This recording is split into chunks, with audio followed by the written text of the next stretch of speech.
It's been a pretty long tour, but it's finally coming to an end.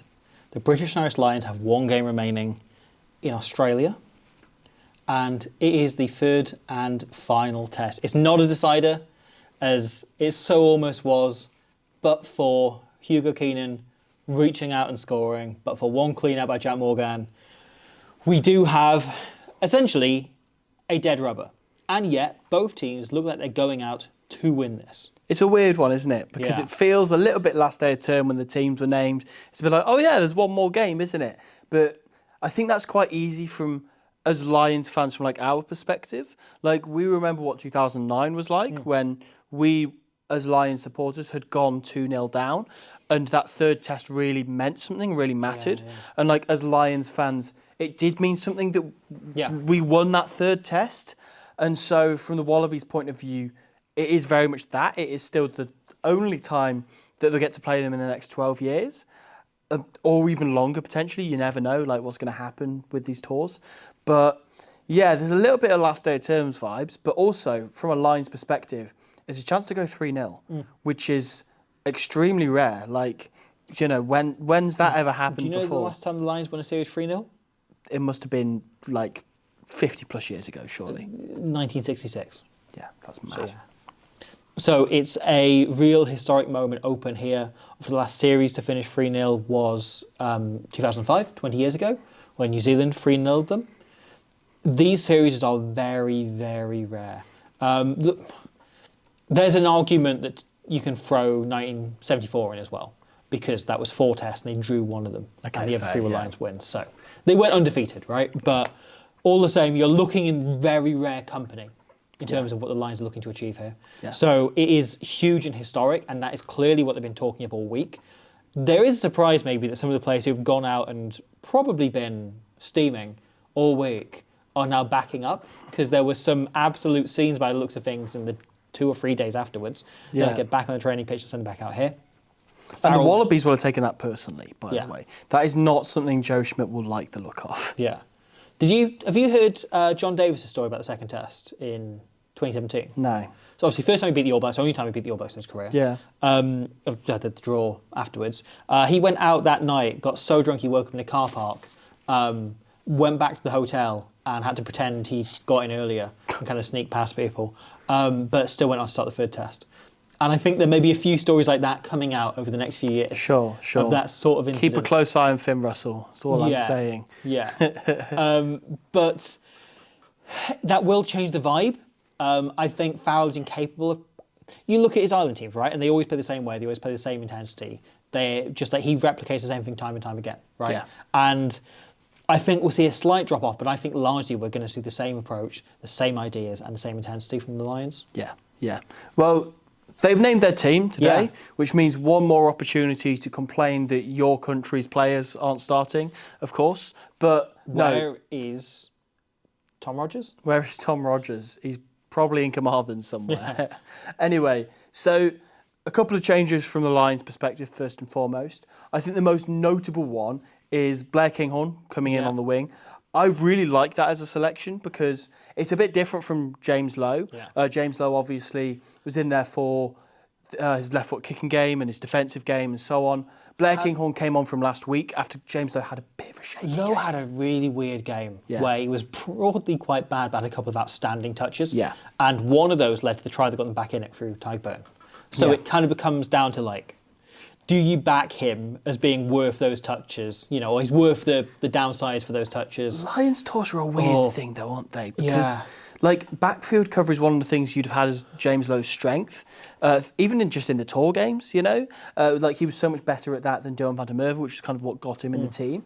And then in the second test, suddenly he looked a bit shaky in there. And sure, he just had an off day. And that, like it happens to every player. But Blair Kinghorn in there I really, really like. Yeah. And again, I imagine they're not going to change drastically how much they kick or how they kick, but the aerial bombs off Gibson Park, Kinghorn can get under those. He's taller and he's great in the air. Even though he dropped a couple last week, weirdly. But again, I'd imagine that was just a blip. He also gives you that ball playing option. Yeah. You know, he's played at 10 for Scotland. He comes in and operates as a first receiver to lose all the time. He said recently they basically don't do positions, and the only position anyone does have to play actually is fullback, because he stands slightly further back. But everywhere else, like, he is roaming and he is getting involved and he's throwing passes, and so he can play that role very easily with this Lions team. Which Andy Farrell obviously likes one of their wingers to be a distributor and be a ball player, so he fits that role perfectly. Hugh Jones and Bundy Aki continue on in the centre as well, which I think the partnership went well this week. Weirdly form we hadn't seen during the warm-up games, or at least hadn't seen start together. But I thought they really worked, and I'm interested to see more of those two. And I assume Sione Tuipulotu's still got a bit of a knock from the other week. That way. Gary Ringrose sadly hasn't recovered from his concussion, which is a real shame. I was quite invested in the thought of him having this big comeback story and getting his Lions test cap, but unfortunately not to be. But he's obviously doing the right thing and resting up. And the back row remains the same. Yeah. The area that had the most debate over it, and I wondered whether they might pick different back rows every week.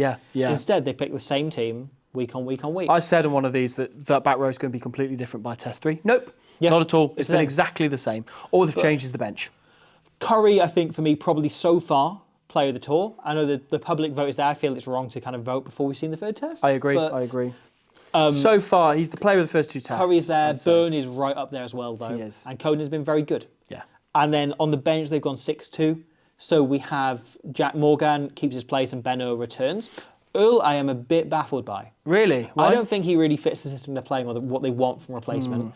And I think he had some very good games on tour and was great in the lead up to that first test. Then I thought he came on and really didn't bring any impact. And I would have thought maybe you look someone else. I think in a 6-2, Ben Earl is a really good sub to have because you can bring him on just as a carrier, and that can be the thing that he does as a runner with the ball. I guess he can cover centre as well. Yeah, I guess so. But you look at the other options, like Josh van der Fleer. I think it's pointless putting both him and Jack Morgan on the bench. Yeah, but you can have both of them in your team. That is also true. The lines is weird because you just nitpick these things and the margins are so tiny. And like you would never in a normal context go, no, I don't want both Josh van der Fleer and Jack Morgan in my team, because obviously you do. Josh van der Fleer is about to not be a test Lion. That's mental in itself. And there's a chance, he's in his 30s, there's a chance that never happens. Him and Scott Cummings I so feel for. Scott Cummings couldn't have any more in this talk. Neither of them could have. They've both been brilliant. The other change comes in his position, which is James Ryan comes into the starting 15. Yeah.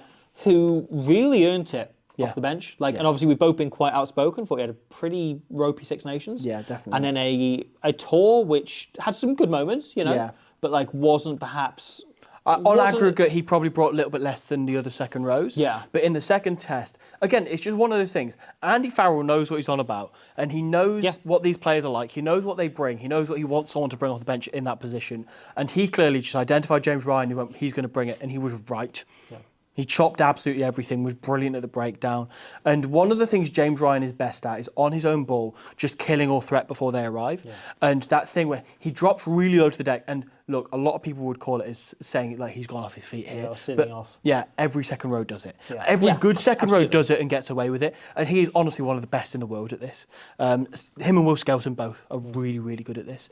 And that's going to be a really good battle in itself, is the two of them tussling with each other over breakdowns and trying to kill the opposition's threats. And it makes you wonder, going back to that bench, maybe that's a part of why they've left Jack Morgan on the bench. So later on in the game, when Skelton goes off, because as brilliant as he was last week, by the 50th minute he was blowing. He needed to go off in that. You can then counteract that by bringing on your jackal threat, and having that as Ben Earl as well as a very, very good player over the ball. Again, if you do go with Van der Fleer, it means you're restricting Morgan to only play 6 or potentially 8, and that's a bit difficult. Pollock, as well as the other option, would be very good off the bench, but I think it's probably not unfair to say he's less ready for this absolute highest standard of Test rugby than those other back rowers in there, as great as he's been on tour, especially at the some flashier stuff. And so you'd only be looking at bringing him on probably if you were winning or if it was a really open game. Yeah. So, I think that's a really interesting one. Yeah. The Australia team, on the other hand, though, is intriguing. Most of it injury enforced, the changes.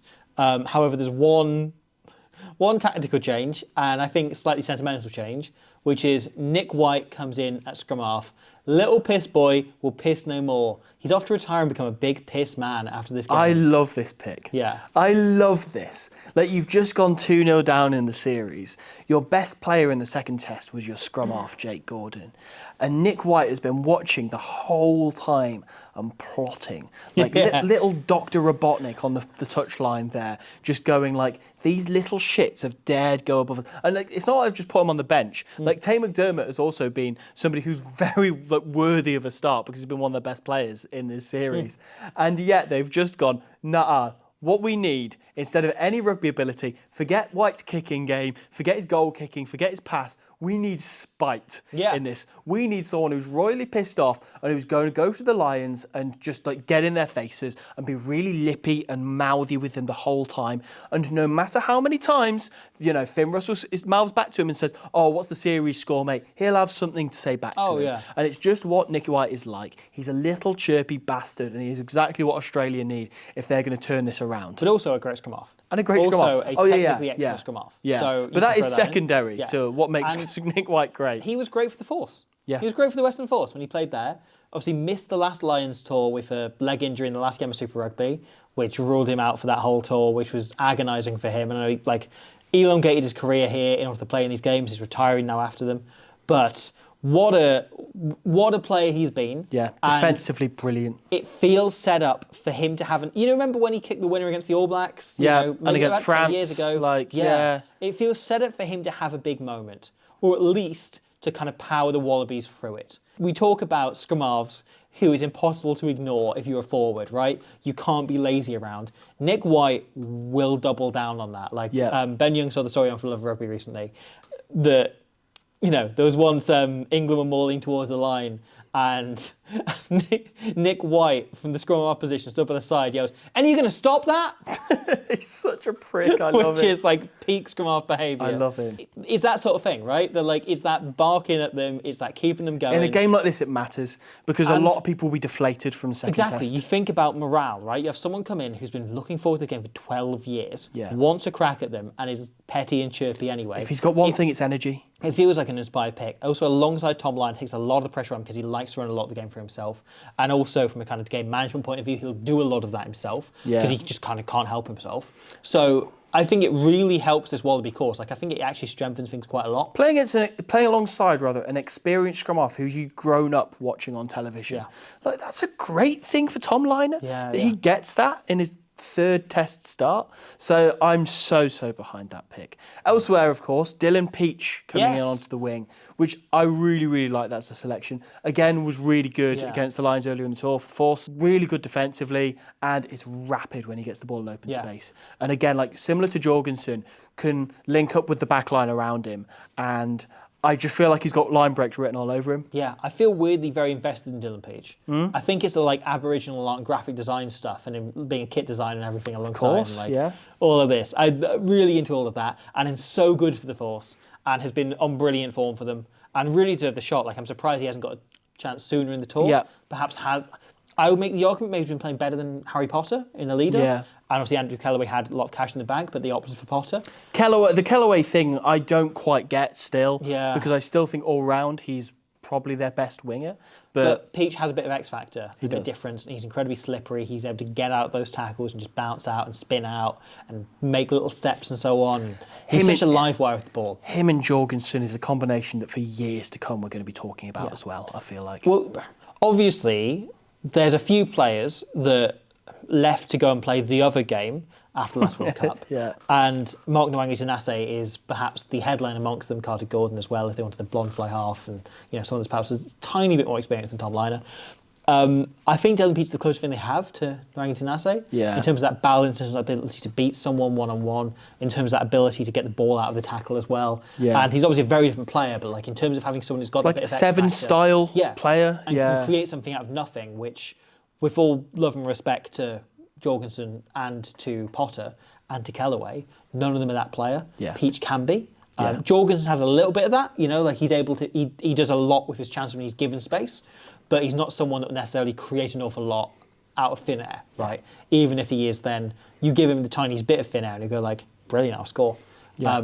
Jorgensen, I think, has been really good in this tour as well. Been He's been like excellent. one of Australia's real standouts. Yeah. We'll do a post-mortem for Australia. Also makes you realise, like, he's only 20 years old. Like, he has so much rugby. Which is an astonishing thing to realise during this tour. Yeah, He's that crazy, young. Yeah. crazy. So, another big change, or the big change really, is sadly Rob Valentini has no further part to play in this tour. Firstly, it makes you realise he definitely wasn't fit to play last week. No. He played 40 minutes because he wanted to, and Australia needed him, like they relied on him, and he was the best player on the pitch whilst injured. Apparently his injury flared up again over the first half. He carried on till half time, and the moment he kind of paused and sat down, he was like, I can't play on this, I can't continue. Yeah. Good on him for trying, because this is the biggest game he will play in the next 2 years at least, So fair play to him for giving it a go. But also, he can't risk it any further. So Tom Hooper comes in his place. I really like Tom Hooper. I really rate Tom Hooper. Yeah. Still gutted that Exeter stole him from under the Ospreys' nose, because I can't believe they're stealing our players even before we signed them now. But he is a fantastic, incredibly physical, incredibly aggressive flanker. He's the kind of guy who, look, Eddie Jones plucked him out of obscurity and kind of made him first choice, and you could see why. The one good game they had under Eddie Jones was the game where he was exceptional, scored 2 tries against the All Blacks, and was just brilliant. It's that abrasiveness, that kind of he's got Test match Arnold batting for me. He's got that real dog and fight and dynamism and carries as well as being a hound at the breakdown. I really like him, and I didn't understand why Champion de Cresny started over him in the first test. And I think this is a good call. I thought he improved things when he came on there. Definitely agree with that. He's a different player to Bobby V, but he does still have a carrying game as well as being a nuisance. And he's a bit more similar to Fraser McWright, and that scares me. From a Lions perspective, is that Fraser McWright has been one of their best players in this Test series, in that he hits hard. He will always get straight back to his feet and blast through the breakdown, even on lost causes. That's one thing a lot of sevens will get. Stick for this, because a lot of the best sevens in the world pick the right breakdowns to go for. But one thing I love about McWright is every single time he will just look up and just go I'm just going to try and nick the ball here, even on a lost cause. And I love that. And Tom Hooper's a bit of the same, that they just love hitting things. And the two of them together is just he's sort dangerous. of a cross between Fraser McWright and Thomas Waldrom, in that he is a big lad who carries and he hits things incredibly hard. But I think he at heart wants to be a small jackling flanker. But he's almost too big for it, so he's become something different and something more dynamic. I'm a big fan of Tom Wright, and I think Tom Hooper rather. I'm a big fan of Tom Wright as well. Yes, who also will remain at fullback, and that's exciting. Speaking of people who bat themselves. Yeah, he woke up a bit in that second test a few times. If we get more of him, he could be a really exciting point in this. Yeah. I've got a feeling that I think either this is going to be a foregone conclusion for the Lions, and Australia are going to turn up and they're going to look like it's the last day of term, like they're kind of God, we have to be doing this. Or this is Australia's day. Yeah. It's either a repeat of 2013 where the Lions blew them away. Yeah. Or even though that actually took a while for them to blow them away, the scoreline does genuinely just flash the Lions a little bit for that 2013 third test, because the Lions had to be a 10 out of 10. Or it's going to be the reverse of 2009, where Australia are just going to turn up, be really spirited, and get to the result that they have deserved through this Test series. I have made the comparison a few times that it feels a little bit like 2009 in reverse. Yeah. That you've got this home nation who are underdogs, who've come off a really tough patch, and have now got this brilliant chance here, in the same way the Lions were coming up 2005. But, first test, they get blown away in the first half, then have a great comeback, but ultimately fall short. Yeah. Second test, they're ahead until the final play, lose it. And then third test, they've got a real chance to salvage pride and to change things. And also, in the interest of ending this video on a positive, right? If they do win this third test, that puts them in such good stead to turn around Australian rugby and the rut that they've been in since 2023, that suddenly they can go, oh no, we've rebuilt. We've competed with the best. We've come up with a result where we've salvaged something, and we can go into this rugby championship and send off Joe Schmidt on a high. And we've shown that we can play like the Wallabies do. Yeah. And from their perspective, I do hope that they play well. They also lay the foundations, because they're heading to Ellis Park right after this. Yeah. They're heading to play South Africa, which is one of the toughest challenges in rugby. Presumably still without Bobby V as well. Yeah. So you've potentially got two of the most physical and demanding games, 5 of them in a row, because they're playing them back-to-back. Yeah. So that's an incredibly tough challenge. But also, if they win this, they kind of go into it going well, why can't we beat Springboks? Yeah. Yeah. So it's a really exciting test for that. Yeah. And getting a freebie on the end when the Lions have already won the Yeah. series is something that I will never say no to. And as a Lions fan, I am going to cherish this because it's the last time I get to cheer for the Lions in 4 years. I've loved this tour, so it's the last time I get to cheer for this team together. It's the last time they'll ever play together. Might be the last time you ever get to cheer for Owen Farrell. It might be. How do you feel about that? Might be. Look, I'm going to have to hate him again in a week because he's allowed to play for England again. I'm going to have to pretend to hate him at least. Unless he signs for the Dragons. Which, I have been... Owen, if you're watching, odds on, do it or no balls. I have been daily emailing Owen Farrell's agent and saying, sign for the Dragons, I will personally fund his salary. His salary will be £24 a year. I will also pay him £24 a year to play. It's going up. It's doubling. So doubling. £48 a year. Owen Farrell. All right, Owen Farrell, play for the Dragons on no balls. I bet the Dragons themselves should throw in at least 50 quid. Yeah. That's 100 quid. That's pretty good. It's not bad. Might as well do it. All right, no, I'd pay that if he plays one game for the Dragons. All right, yeah, one game. I would personally, and I will stand by this, if Owen Farrell plays one game on loan for the Dragons next season, I will pay him £100. Okay, I'll still just pay him 28. Well, there's £128. I'd do it. I'd do it. I'd play for the Dragons for 120, actually. Yeah. Depends who they're playing. Yeah. If it's a rugby team, no.